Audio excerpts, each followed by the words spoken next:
नमस्कार, स्वागत है आपका सुबह 9 बजे की खबरों में। मैं हूं दीपक डोभाल। शुरुआत हेडलाइंस के साथ।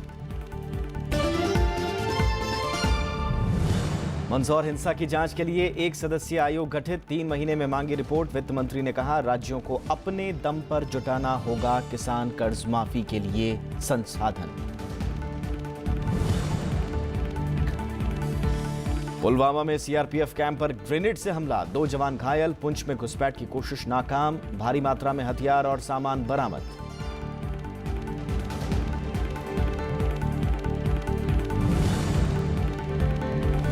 उपराष्ट्रपति का बेहतर समाज के लिए मीडिया की आजादी पर जोर, कहा प्रेस पर हमले से नागरिक अधिकारों पर बुरा असर, सूचनाओं तक में बाधा नहीं बने सरकार।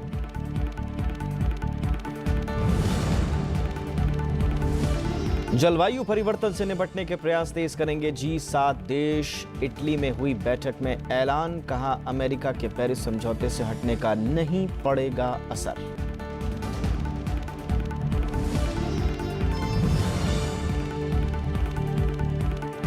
चैंपियंस ट्रॉफी के सेमीफाइनल में पाकिस्तान श्रीलंका को दी 3 विकेट से मात, 14 जून को इंग्लैंड से भिड़ा।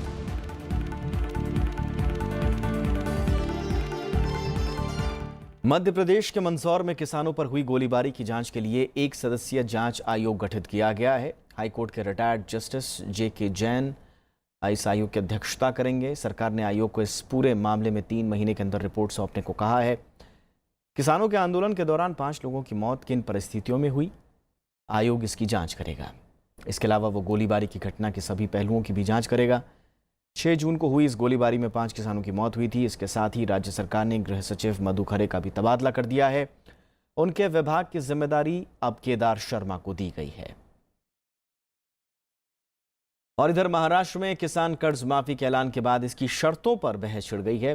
विपक्षी दलों ने इस घोषणा को तुरंत लागू करने की मांग की। वित्त मंत्री ने कर्ज माफी को लेकर राज्यों को अपने स्तर पर काम शुरू करने को कहा है। महाराष्ट्र में किसान कर्ज माफी के ऐलान के बाद इसे लागू करने के तौर तरीकों पर चर्चा हो रही है।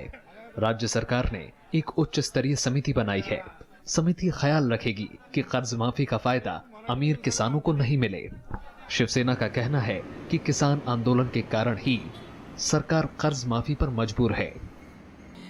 ये उन्होंने जो आंदोलन किया उसकी ये सफलता है, ऐसा कह सकते हैं। और किसानों ने बहुत मेहनत की है और इस नतीजे पर सरकार इस नतीजे पर पहुंचे, उसके लिए उन्होंने बहुत कष्ट उठाए हैं। कांग्रेस और एनसीपी की मांग है कि ये फैसला तुरंत लागू हो, जिससे किसानों को समय पर कर्ज मिल सके और वो खेती बाड़ी पर ध्यान दे सकें। अभी खरीफ का सीजन जल्दी सामने आ रहा है। जल्दी से जल्दी बैंक में जाकर नया कर्जा के लिए जो आपकी आवश्यकता है, ये पैसे मांगने के लिए ध्यान दीजिए और ये पैसे की मदद लेकर खाद और बाकी जो खेती के लिए, बुआई के लिए जो चीज़ों की आवश्यकता है वो हासिल करके, काम करके अपना उत्पादन बढ़ाने के लिए ध्यान दे दें। केंद्रीय वित्त मंत्री अरुण जेटली ने कर्ज माफी पर राज्य को ये नसीहत दी। States which want to go in for these kind of schemes will have to generate them from their own resources. Beyond that, as the central government, I have nothing more to say. वित्त मंत्री का बयान ऐसे वक्त आया है जब मध्य प्रदेश और तमिलनाडु में भी किसान आंदोलन हो रहे हैं। पंजाब में सोमवार को किसानों ने धरना दिया और कर्ज माफी की मांग की। राजस्थान में भी भारतीय किसान संघ 15 जून को धरना देंगे। महाराष्ट्र से पहले उत्तर प्रदेश ने 36,000 करोड़ रुपए की कर्ज माफी का ऐलान किया था। Bureau report, Rajya Sabha TV. देश में बैंकों का बढ़ता एनपीए सरकार के लिए चिंता का सबब बना हुआ है। केंद्रीय वित्त मंत्री अरुण जेटली ने कल कहा कि रिजर्व बैंक बड़े बकायेदारों पर कार्रवाई के लिए एक सूची तैयार कर रहा है और बहुत जल्द इस कार्रवाई का असर भी दिखने लगेगा। उन्होंने बताया कि कर्ज की घटी मांग को बढ़ाने के लिए बैंक पूरी तरह से कोशिश कर रहे हैं। बैंकों के बड़े बकायेदारों पर सोमवार को वित्त मंत्री की अध्यक्षता में दिल्ली में अहम बैठक हुई। सार्वजनिक बैंकों के प्रमुखों की इस बैठक में वित्त मंत्री ने कहा कि लोन डिफॉल्टरों से निपटने के लिए रिजर्व बैंक को दिवाला कानून के तहत ताकत हासिल है। उन्होंने कहा कि जल्द ही इसका असर भी दिखेगा। under the new ordinance which was issued, the RBI is at a fairly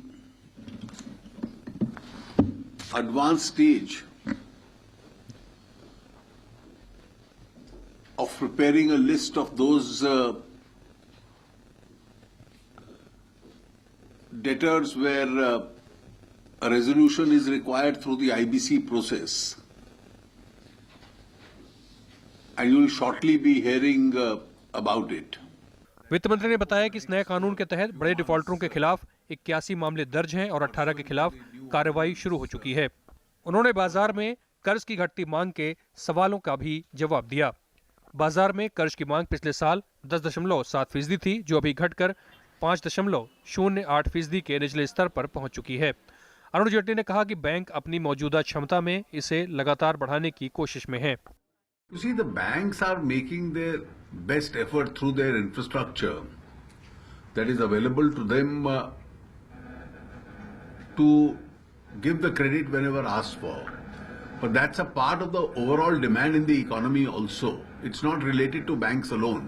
वित्त मंत्री ने बताया कि सार्वजनिक क्षेत्र के कई और बैंकों का विलय चर्चा में है। उन्होंने बताया कि इन बैंकों का वित्तीय प्रदर्शन अच्छा रहा है और वित्त वर्ष 2016-17 में 1.5 लाख करोड़ रुपए का मुनाफा दर्ज हुआ है, लेकिन देश में एनपीए का बोझ इन बैंकों के लिए चिंता बनी हुई है।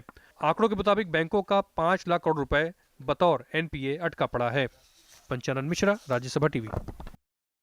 भारत और म्यांमार के सीमावर्ती इलाकों में नियम कायदे की समीक्षा के लिए एक समिति का गठन किया गया है। गृह मंत्री राजनाथ सिंह ने आइजोल में कल ऐलान करते हुए कहा कि सीमा पार आवाजाही को लेकर मंत्रालय ने सचिव स्तरीय समिति बनाई है। ये समिति मौजूदा कानून की समीक्षा करेगी। मौजूदा नियम के मुताबिक दोनों देशों में सीमा के 16 किलोमीटर के दायरे में रहने वाले लोगों को बगैर वीज़ा के एक दूसरे के यहाँ आने जाने की छूट हासिल है।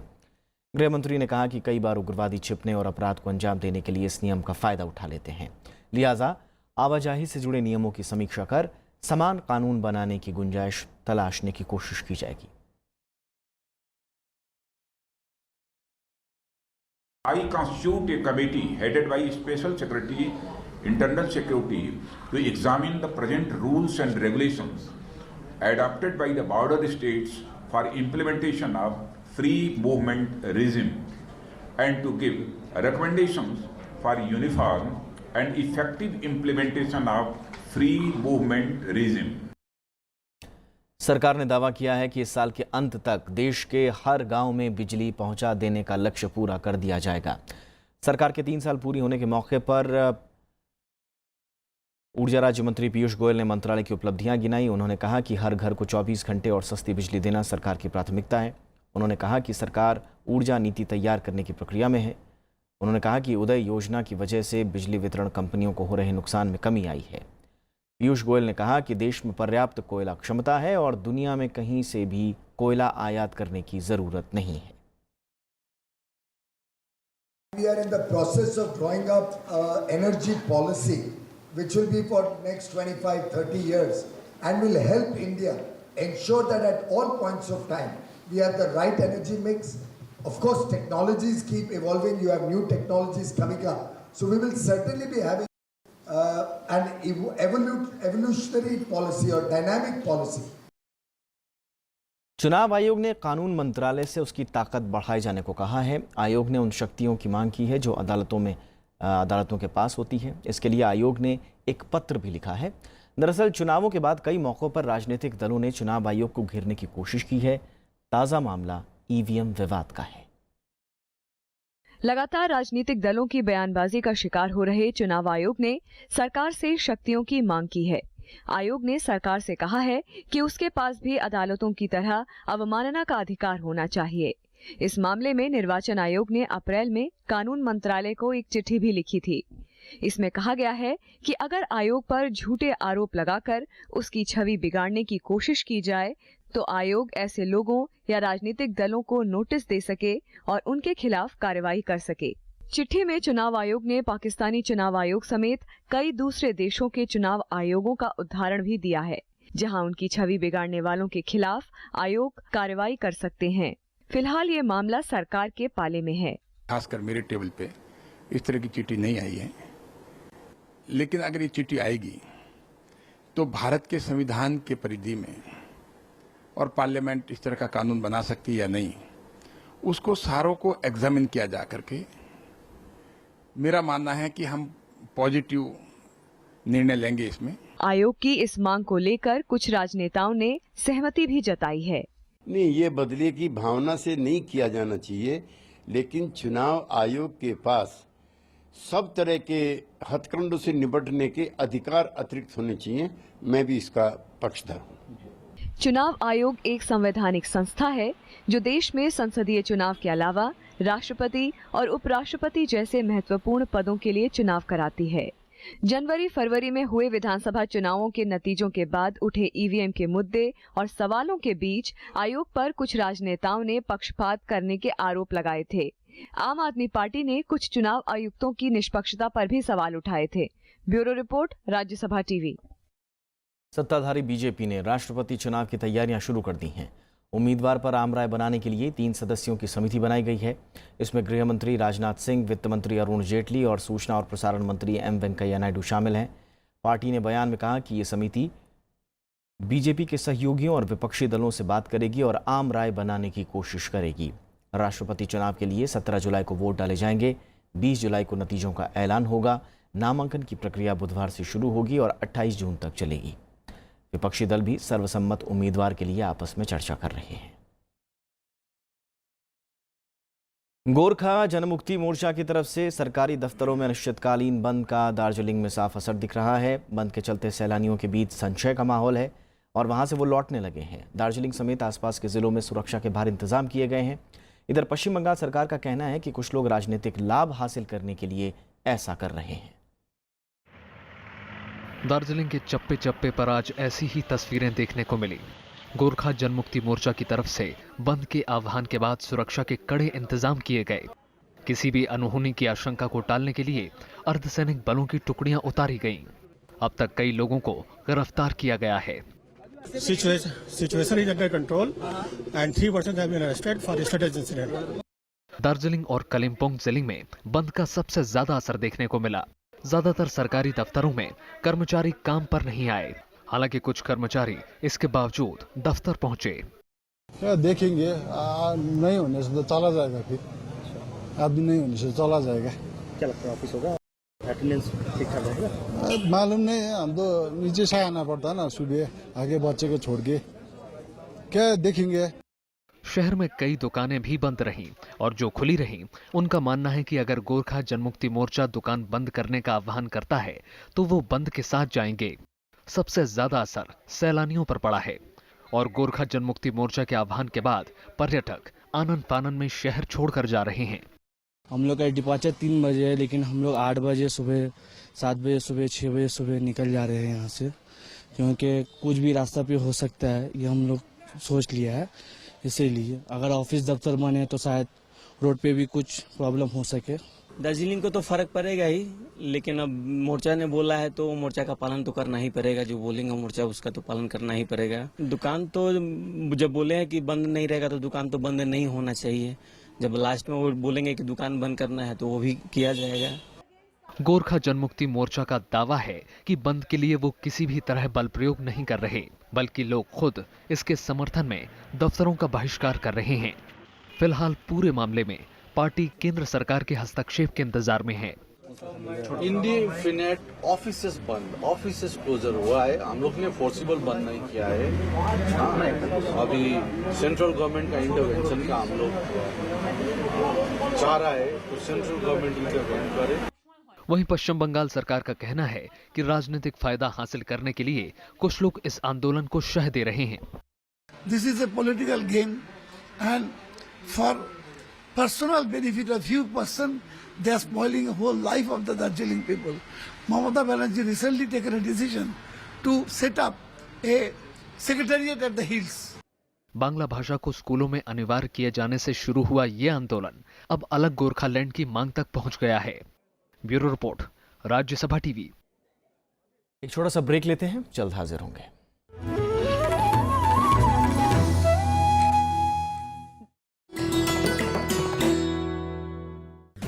MC मैरी कॉम सफलतम भारतीय महिला मुक्केबाज। विश्व चैंपियनशिप में 5 स्वर्ण और 1 रजत, लंदन ओलंपिक्स में कांस्य और एशियन गेम्स में कांस्य पदक विजेता। 5 फीट 2 इंच लंबी मैरी को किया जाता है दुनिया की सफलतम महिला मुक्केबाजों में शुमार। खेलों में वरिष्ठ योगदान के लिए उन्हें मिले हैं पद्म भूषण, अर्जुन अवार्ड और राजीव गांधी खेल रत्न पुरस्कार।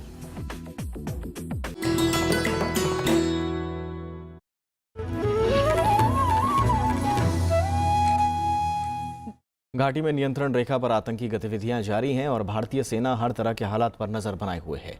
जवानों ने कल घुसपैठ की एक बड़ी कोशिश नाकाम करते हुए भारतीय इलाके से आतंकियों को खदेड़ दिया। इसके बाद कल देर शाम आतंकियों ने त्राल में सीआरपीएफ कैंप पर हमला किया, जिसमें 2 जवान घायल हो गए। जम्मू कश्मीर में सुरक्षा बल लगातार आतंकियों के निशाने पर हैं। सोमवार रात करीब 9:30 बजे पुलवामा जिले के त्राल में सीआरपीएफ कैंप को निशाना बनाया गया। आतंकियों ने त्राल इलाके में शहर के बीच स्थित कैंप पर ग्रेनेड लॉन्चर का इस्तेमाल किया। इस हमले में अर्धसैनिक बल के 2 जवान जख्मी हो गए। हमले के बाद से इलाके में सेना, पुलिस और सीआरपीएफ ने तलाशी अभियान चलाया है। दूसरी तरफ पुंछ सेक्टर में सुरक्षा में तैनात सैनिकों ने घुसपैठ की बड़ी कोशिश को नाकाम कर दिया। कल सुबह इलाके में संदिग्ध हरकत दिखाई देने पर जवानों ने तुरंत कार्रवाई की। दोनों तरफ से गोलीबारी भी की गई। इस बीच आतंकी जान बचाकर मौके से फरार हो गए। घटना के बाद इलाके में तलाशी अभियान चलाया गया। इस सुरक्षा बलों को पीठ पर लटकाने वाले 8 bag, combat jacket, grenade launcher, दूरबीन, रेडियो सेट, दवाइयां और रेडी टू ईट फूड बरामद हुआ। इससे पहले रविवार को भी श्रीनगर के सराफ कदल में आतंकियों ने हिंसक प्रदर्शनों के बीच सुरक्षा बलों पर ग्रेनेड हमला किया था। इस दौरान सुरक्षा बलों के 3 जवान घायल हो गए थे, जबकि शोपिया में इमाम साहब इलाके में मौजूद जम्मू कश्मीर पुलिस के विशेष अभियान दल के कैंप पर भी 2 दिन पहले गोलीबारी की गई थी। घाटी में आतंकी छोटी छोटी वारदातों को अंजाम देकर सुरक्षा बलों को नुकसान पहुंचाने की कोशिश में जुटे हुए हैं। Bureau report, Rajya Sabha TV. उपराष्ट्रपति मोहम्मद हामिद अंसारी ने कहा है कि बेहतर समाज के लिए आज़ाद मीडिया बेहद ज़रूरी है। हामिद अंसारी ने आज़ादी के दौर में मीडिया की भूमिका को अहम मानते हुए ये कहा कि आज के दौर में भी मीडिया को सत्ता पर नज़र रखना चाहिए। वे नेशनल हेराल्ड के स्मारक संस्करण के विमोचन के मौके पर बोल रहे थे। खींचो न कमानों को, न तलवार निकालो, जब तोप मुकाबिल हो तो अखबार निकालो। उपराष्ट्रपति मोहम्मद हामिद अंसारी ने मीडिया की ताकत पर जोर देते हुए कहा कि आज़ाद मीडिया समाज के लिए सिर्फ फायदेमंद नहीं बल्कि बेहद जरूरी है। उन्होंने पोस्ट ट्रुथ और वैकल्पिक तथ्यों के दौर में मीडिया की अहमियत पर जोर दिया। मोहम्मद हामिद अंसारी ने कहा कि मीडिया को लोकतंत्र के प्रहरी की भूमिका निभानी चाहिए। If press freedom is attacked, it will result in the jeopardizing of citizens' rights. When faced with unjust restrictions and the threat of attacks, self-censorship in the media can have the opposite effect, aiding the covering up of abuses and fostering frustration in marginalized communities. Mohammad Hamid Ansari ने कहा कि media के कामकाज पर राज्य को दखल अंदाजी नहीं करनी चाहिए। उन्होंने संविधान का हवाला देते हुए कहा कि आवाम के हितों के लिए मीडिया पर अंकुश लगाया जाता है, लेकिन इस बहाने राज्य को सूचना के प्रवाह पर लगाम कसने की कोशिश नहीं करनी चाहिए।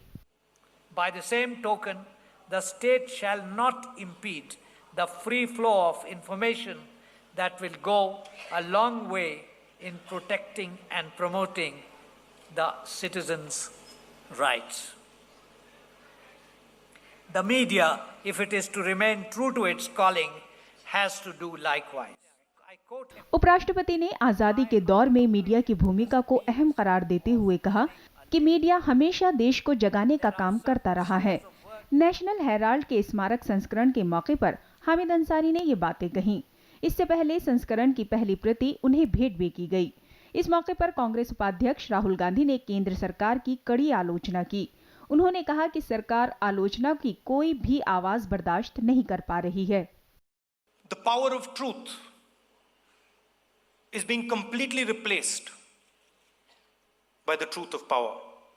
And anybody who attempts to say the truth who attempts to stand for the truth is pushed aside. Karnataka के मुख्यमंत्री सिद्धारमैया ने नेशनल हेराल्ड की अहमियत गिनाते हुए कहा कि आजादी के दौर में इस अखबार ने बड़ी जिम्मेदारी निभाई। उन्होंने उम्मीद जताई कि आने वाले दिनों में नेशनल हेराल्ड उसी विरासत को आगे बढ़ाएगा। I am sure under the wise counsel of Congress Supremo, Srimati Sonia Gandhi and astute dynamism of Sri Rahul Gandhi, the National Herald will re-emerge as the potent voice of all right-thinking people of India. 20 जून को दिल्ली में इसके print संस्करण का विमोचन होगा। National Herald साप्ताहिक पत्रिका के तौर पर निकलेगी। कृति मिश्रा, राज्यसभा टीवी। उपराष्ट्रपति मोहम्मद हामिद अंसारी ने सोमवार को दिव्यांगों के लिए केरल सरकार के विशेष कार्यक्रम की शुरुआत की। तिरुवनंतपुरम में इस मौके पर उन्होंने दिव्यांगों की ज़रूरतें पूरा करने के लिए ज़्यादा से ज़्यादा धन आवंटन देने की बात कही। उपराष्ट्रपति मोहम्मद हामिद अंसारी ने सोमवार को केरल की राजधानी तिरुवनंतपुरम में अनुयात्रा अभियान के तहत एम्पावर कार्यक्रम की शुरुआत की। इस मौके पर उन्होंने कहा कि एकल केंद्रित संस्था की कमी का असर दिव्यांग बच्चों के विकास पर पड़ता है। उन्होंने जागरूकता फैलाने पर भी जोर दिया। Focused institution often results in lack of unified programs. The allocation and utilization of funds for persons with special needs and the social awareness of their integration and care remain inadequate. उपराष्ट्रपति ने दिव्यांग बच्चों के हौसलों की तारीफ करते हुए कहा कि उनमें उपलब्धियां हासिल करने के लिए गजब का आत्मविश्वास है। उन्होंने उम्मीद जताई कि प्रतिभाशाली दिव्यांग बच्चों से दूसरे लोगों को भी चुनौतियों से निपटने में प्रेरणा मिलेगी। That these special children are capable of tremendous achievements with a little additional care and encouragement. The use of magic to bring out their inherent talent is a creative way to convey to the world that they are not disabled or differently abled, but are specially abled. एक अनुमान के मुताबिक देश में करीब 1 करोड़ 20 लाख दिव्यांगों में से महज 1% ही स्कूल जा पाते हैं। अनुयात्रा अभियान के तहत दिव्यांगों को विशेष प्रशिक्षण दिया जाता है, जिसका मकसद उम्र के हर पड़ाव पर उन्हें काबिल बनाना है। इस मौके पर राज्यपाल पी सदाशिवम और मुख्यमंत्री पी विजयन समेत कई हस्तियां मौजूद रहीं। कृति मिश्रा, राज्यसभा टीवी। भारतीय बीमा नियामक और विकास प्राधिकरण ने Sahara India life insurance company limited के प्रबंधन को अपने हाथों में ले लिया है। इरडा ने अपने महाप्रबंधकों में से एक को तत्काल प्रभाव से सहारा इंडिया लाइफ इंश्योरेंस का प्रशासक नियुक्त किया है। साथ ही कंपनी के डायरेक्टर्स, मैनेजर और स्टाफ को हर संभव मदद देने और पूरा सहयोग करने के निर्देश भी दिए गए हैं। सभी पॉलिसी धारकों के दावों और दूसरे फायदों अनुरोधों को 30 दिन में नियमों के अनुसार निपटाने के लिए भी कहा गया है। बीमा नियामक का मानना है कि सहारा कंपनी जिस तरह काम कर रही है वो पॉलिसी धारकों के हित में नहीं है। प्रधानमंत्री नरेंद्र मोदी और अमेरिकी राष्ट्रपति डोनाल्ड ट्रंप 26 जून को अमेरिका में मुलाकात करेंगे। प्रधानमंत्री 25 जून को अमेरिका के लिए रवाना होंगे। मुलाकात के दौरान H-1B वीज़ा समेत कई अहम मुद्दों पर चर्चा होगी। दोनों देशों के बीच रिश्तों और रणनीतिक भागीदारी मजबूत करने पर भी बातचीत होगी। आतंकवाद के खिलाफ लड़ाई का मामला भी दोनों के बीच अहम रहेगा। कई अंतर्राष्ट्रीय मामलों पर भी चर्चा हो सकती है। राष्ट्रपति ट्रंप और प्रधानमंत्री मोदी के बीच ये पहली मुलाकात होगी। इससे पहले दोनों फोन पर एक दूसरे से बातचीत कर चुके हैं। दुनिया के 7 अमीर देशों के संगठन G7 में 6 देशों के नेताओं ने जलवायु परिवर्तन की चुनौतियों से निपटने को लेकर प्रतिबद्धता जताई है, जबकि अमेरिका पेरिस समझौते से पीछे हट चुका है। G7 के बाकी देशों का मानना है कि विनाशकारी जलवायु परिवर्तन को रोकने के लिए उठाए गए कदमों को वापस नहीं लिया जा सकता, बल्कि इन्हें और तेज किया जाएगा। धरती की बिगड़ती आबो हवा और वातावरण को सुधारने के मकसद से पेरिस जलवायु समझौते से अमेरिका पीछे भले ही हट गया हो, लेकिन दुनिया भर के कई देश इस मुद्दे को लेकर बेहद गंभीर हैं। सोमवार को G7 देशों की 2 दिवसीय बैठक संपन्न हुई, जहां पर्यावरण की सुरक्षा को लेकर प्रतिबद्धता दोहराई गई। बैठक की मेजबानी G7 समूह के अध्यक्ष देश इटली ने की। Ci siamo adoperati per costruire ponti, non per erigere dei muri.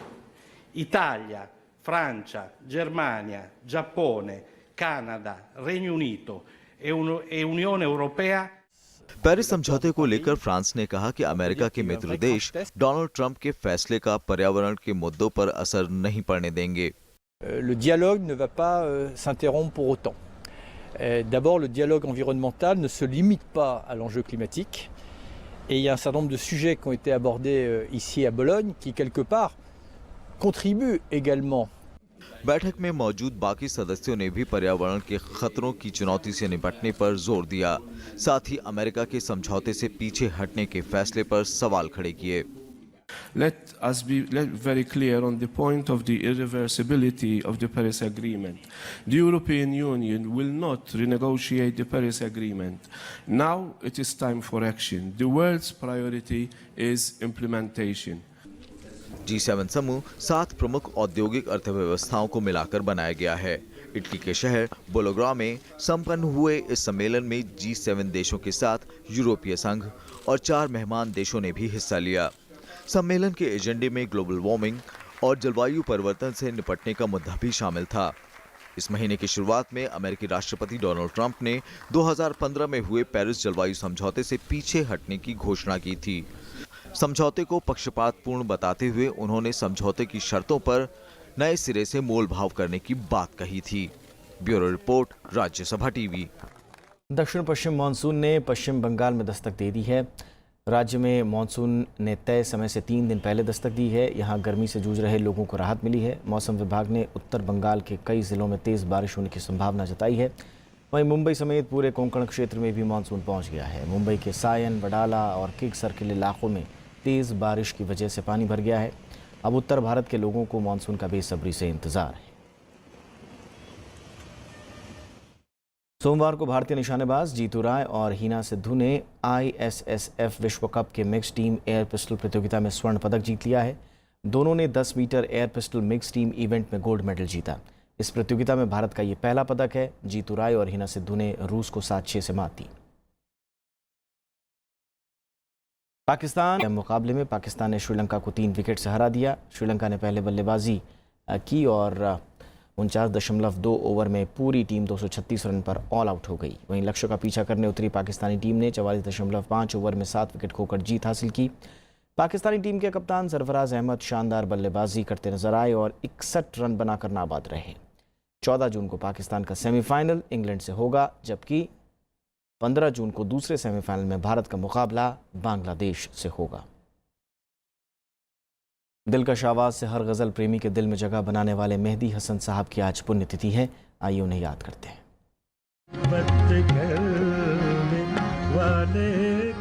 Mehdi Hasan साहब की मखमली आवाज़ के दरमियान जब अल्फाज मौसीकी का दामन पकड़ती है तो गज़लें और जज्बात आपस में बातें करते हैं।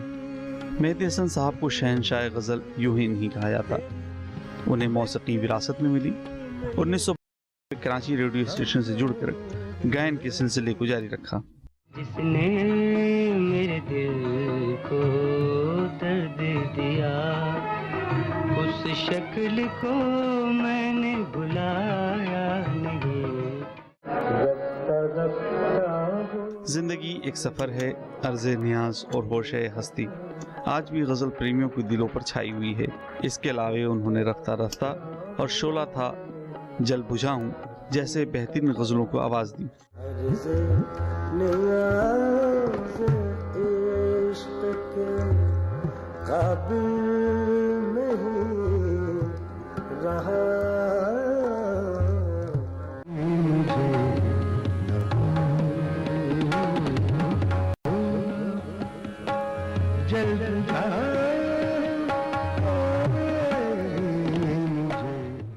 आज ही के दिन 2012 में मेहदी हसन साहब ने हमेशा के लिए इस दुनिया को अलविदा कह दिया। Bureau report, Rajya Sabha TV. और जाते जाते हेडलाइंस एक बार फिर से।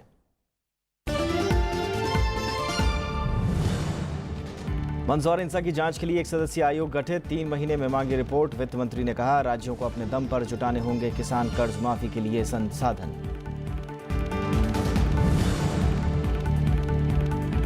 पुलवामा में CRPF कैंप पर ग्रेनेड से हमला, 2 जवान घायल। पुंछ में घुसपैठ की कोशिश नाकाम। भारी मात्रा में हथियार और सामान बरामद।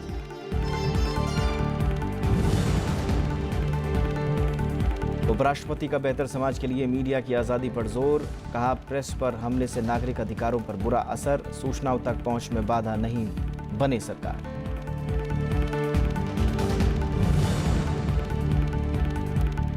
और जलवायु परिवर्तन से निपटने के प्रयास तेज करेंगे G7 देश, इटली में हुई बैठक में ऐलान, कहा अमेरिका के पेरिस समझौते से हटने का नहीं पड़ेगा असर।